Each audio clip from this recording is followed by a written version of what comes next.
I'm going to walk through all the major pieces of putting for those of you maybe a beginning golfer, intermediate golfer, or even an advanced golfer that wants a recap and to look over their putting technique, make sure it looks really nice. So in this video, we're going to go over the entire thing, and we're going to start out from the grip. I think this is probably one of the most important things, especially for beginning golfers. The tendency is to hold it kind of like we would hold a full swing, where it's down in our fingers. If I was to open up this hand, you would see that's running more down my fingers. The meaty part of my hand would be on top of the grip. Well, in putting, we want to take your lifeline. So if you look at the inside of your hand, there's this crease that goes from the base of your index finger knuckle right there and runs up between the two pads on the bottom of your hand. Now, if I look at my putting grip, the top of my grip, I want to put the corner of that grip right into that crease in my hands. So now the putter is running at more of an angle with my hand there. So when I do that, you'll see it looks something like this, where now the putter's running up between my hands. So that's that meaty part of the hand on top of the grip. Now it's going to be more on the side of the grip or underneath. So what this allows me to do is it allows me to kind of lock in my wrist. You'll notice that also my thumb is kind of running down the top of the grip. It's a little bit sideways. It's not perfectly down the top like this. It's a little sideways, but it's mostly running down the top, and I got that lifeline in there. So that's going to lock my wrist in this way, rather than having the grip more in my fingers and creating this kind of an angle. So now my putter shaft is running a bit more down my forearm, an extension of my forearm.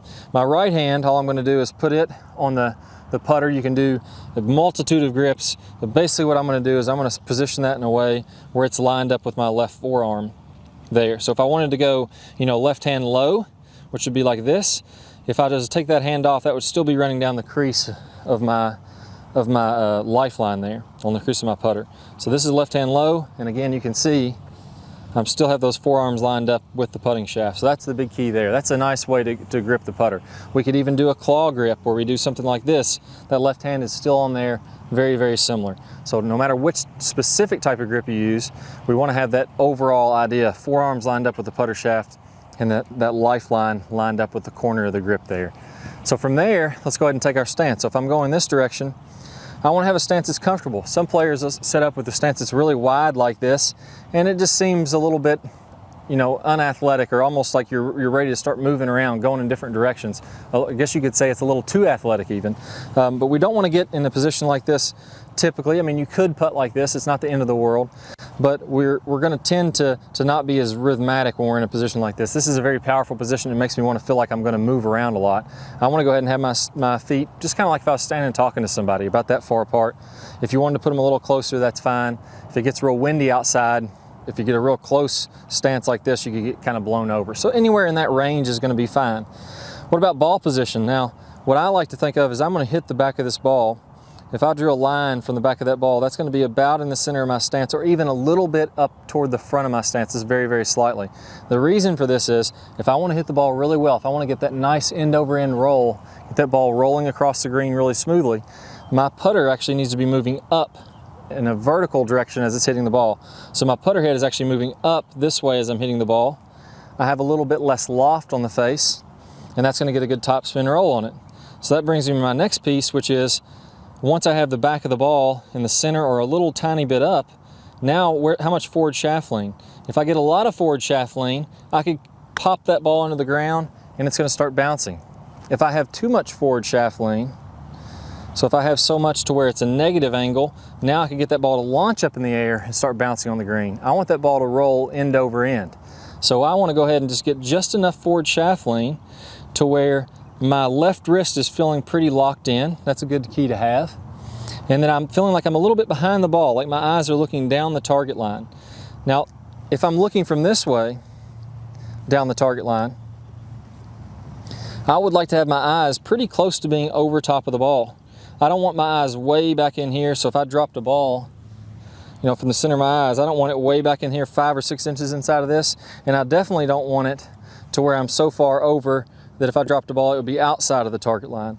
I'd like for that, again, I'm going to be set up slightly behind it. Kind of imagine Jack Nicklaus a little bit behind it, not to that extreme, but I'm looking down the target line, and if I'm dropping a ball between my eyes, it's going to be somewhere there over the line. Eyeline Golf, hence the name, has a great putting mirror, and I go over some great drills in the Top Speed Golf putting system on the website, where we have a little putting mirror down here, and I can show you some drills to work on that to get your eyes lined up perfectly. So now our stance is good. We have a good grip. We have a good ball position. All that's looking really nice. How do you want to feel like what's going on with the stroke? I'm going to give you a little bit of a pro tip here. I mean, I could tell you just to rock the putter back and forth, just in a nice gentle arc, almost imagine like a grandfather clock, to where it goes up and then down and through. So it's almost like just doing this.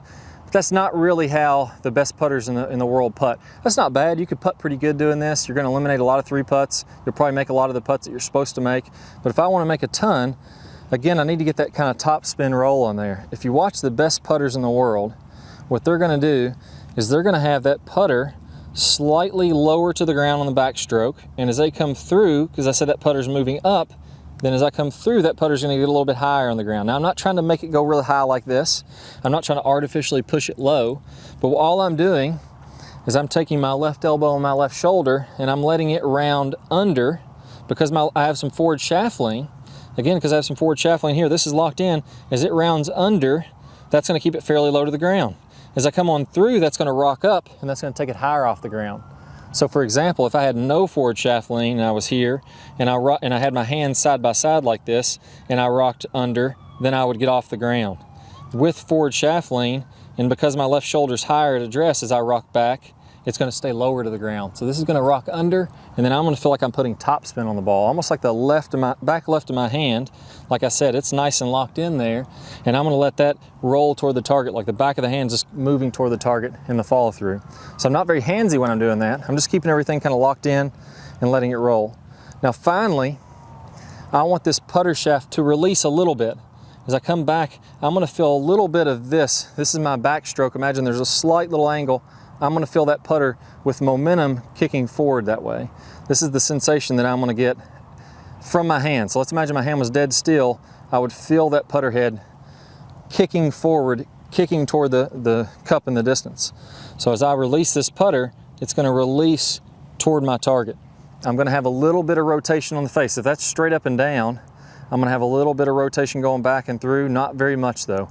It's going to be a nice, gentle, small arc. Again, I'm not trying to manipulate the rotation of the putter. It's going to arc back and through. So now let's put it to the test. It's all good to say, okay, we need to do all these things, but can I really putt? That's what we're really wondering now. This guy talks a lot, but can he putt at all? Let's go ahead and knock down about 5 or 6 balls. I'll see if I can make 5 or 6 12-footers in a row for you guys and show you the technique. All right, guys, so one of the things that we want to concentrate on is making sure that we're hitting it nice and slow. I don't want to have a lot of speed on it. That way, if it does happen to catch one of the lips, it's actually going to fall in instead of lipping out. A lot of times I'll see players that are lipping out a lot and they think that they're getting the wrong line, when in reality they're just hitting too hard. Obviously I have to hit hard enough to get there, but I recommend around 6 inches to 12 inches past the cup is a pretty good place to aim. So that's a really good thing to keep in mind as you're putting. I also don't want to putt it very hard because my camera, which is about a $1,200 camera sitting behind it, I don't want to break the lens on that for sure. So this is a good way, put something valuable back there, and that'll keep you from really ramming it as you practice. Put a little pressure on you. So here's my 6th putt. See if I can drain this last one. All right, guys, best of luck. Go out there and make some putts.